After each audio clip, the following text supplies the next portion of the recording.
Final ম্যাচের আগে Argentina football ফেডারেশনের প্রেসিডেন্ট কি বার্তা দিয়েছিলেন? এটা কি সম্ভব? এটা কি বিশ্বাসযোগ্য যে মেসি সহ আর্জেন্টিনা পুরো 90 মিনিট খেলেও গোলে একটি শট নিতে পারেনি? শুনতে অবিশ্বাস্য লাগলেও ম্যাচের পর সবচেয়ে বেশি আলোচিত বিষয় ছিল এটি। ইতিমধ্যে আর্জেন্টিনার সাংবাদিকরা এবং স্প্যানিশ কিছু গণমাধ্যমে এই ফাইনাল ম্যাচের খুঁটিনাটি বিষয় এবং সমালোচিত বিষয় নিয়ে বিশদ বিশ্লেষণ করেছে। তবে গত 2 দিন আগে আর্জেন্টিনা ফুটবল ফেডারেশনের প্রেসিডেন্ট চিকি তাপিয়ার একটি ভয়েস নোট ভাইরাল হয়েছে। সেখানে তিনি সরাসরি নির্দেশনা দিচ্ছেন যে সেমিফাইনাল ম্যাচ শেষ হওয়ার পর আর্জেন্টিনার প্লেয়াররা যে ব্যানার প্রদর্শন করেছে সেটি ফিফা নিয়ম বহির্ভূত কর্মকাণ্ড এবং দণ্ডনীয় অপরাধ, এবং এই কারণে ফিফা আর্জেন্টিনা ফুটবল ফেডারেশনকে 10 বছরের জন্য নিষিদ্ধ করতে যাচ্ছে। আর এই 10 বছরের মধ্যে 2টি ওয়ার্ল্ড কাপ থাকবে এবং অনেকগুলা ফ্রেন্ডলি ম্যাচ থাকবে। এই ওয়ার্ল্ড কাপ এবং ফ্রেন্ডলি ম্যাচে আর্জেন্টিনা পার্টিসিপেট করতে পারবে না। তবে এই ওয়ার্ল্ড কাপ ফাইনাল ম্যাচে আর্জেন্টিনা যদি স্পেনের কাছে হেরে যায় তাহলে কোনো ব্যান আসবে না, ছোটখাটো ফাইন্যান্সিয়াল ফাইন করা হতে পারে। তাহলে কি এই কারণে ম্যাচের আগে টানেলের মধ্যে এনজো ফার্নান্ডেজ কান্না করতেছিলেন? এই কারণেই কি লিসান্ড্রো মার্টিনেজ এবং রোমারোর মতো ফাইটার প্লেয়ার ইনজুরির অজুহাত দেখিয়ে সাব নিয়েছিলেন? এবার আসি মেসির প্রসঙ্গে। ম্যাচের এক মুহূর্তে দারুণ একটা বল পেয়ে যান মেসি 1-1-1। এইরকম পরিস্থিতিতে তিনি 100% টাইম সফল হয়েছেন। আপনারা যদি Barcelona, Argentina, PSG, inter Miami মেসির খেলা ফলো করেন তাহলে দেখবেন এইরকম ক্ষেত্রে মেসি সবসময় গোল করেছেন। 2-1টি জায়গায় গোল হয়নি, কিন্তু গোলরক্ষক বাধা দেওয়ার কারণে গোলরক্ষক রেড কার্ড পেয়েছিলেন। সেই রকম ভালো একটি পাস দিয়েছেন Julian Alvarez, slow pass. Messi পা বাড়ালেই কন্ট্রোল করতে পারেন, কিন্তু দৌড়ে গেছেন, উনি বলের নিয়ন্ত্রণ নিতে চাননি। উনি অপেক্ষা করতেছিলেন সিমন আসলে উনি লাফ দিয়ে উপরের দিকে চলে যাবেন, এইরকমই করেছেন উনি। আপনাদের নিশ্চয়ই মনে আছে এই ওয়ার্ল্ড কাপে জার্মানিকে গোল দিয়েছিল কোরাকো, একটি গোল দিয়েছিল। কেপ ভার্ডে কি না করেছে এই ওয়ার্ল্ড কাপে? ডিআর কঙ্গো ভালোই আক্রমণ করেছে।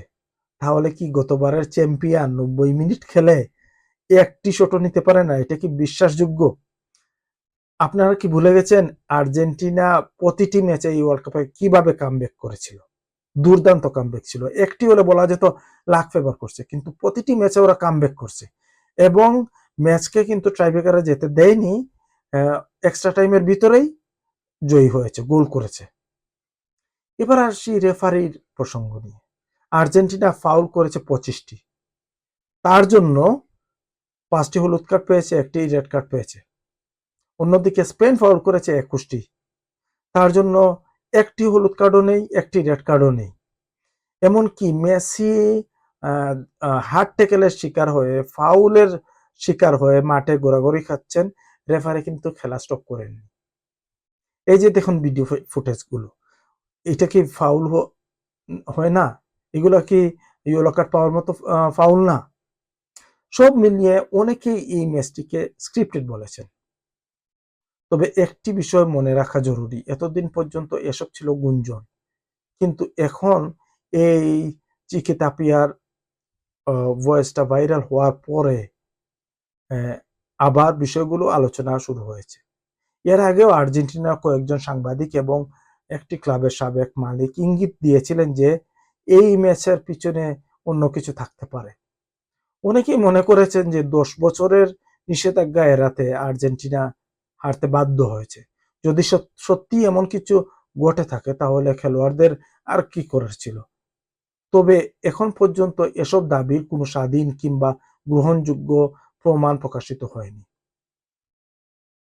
এর আগেও আবার খেলা শেষেই অনেকেই বলাবলি করছিলেন যে আর্জেন্টিনার প্লেয়ারদের ইউরোপে ব্যান করা হবে, এই জন্য তারা খেলেনি, খেলা ছেড়ে দিয়েছে।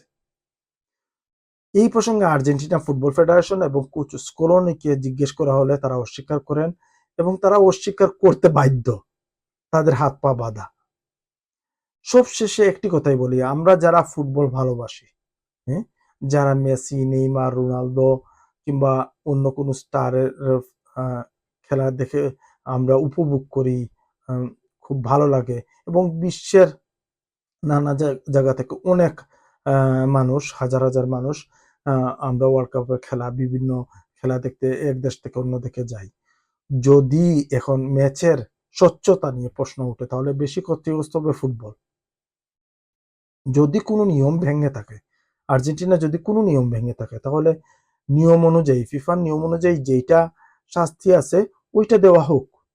এমনটি নয় যে এটি প্রথমবার হয়েছে, এর আগেও হিস্ট্রিতে, এর আগেও আরো ২-৪ দল এরকম করেছে এবং তাদের অর্থদণ্ড মানে ফাইন করা হয়েছে। তাহলে এইবার হুমকি আসবে কেন? আপনাদের কি মনে হয়? সামনে যেসব তথ্য বা দাবি আসছে সেগুলো কি সত্যি, নাকি এগুলো শুধুই গুজব? আপনার মতামত অবশ্যই কমেন্টে জানাবেন।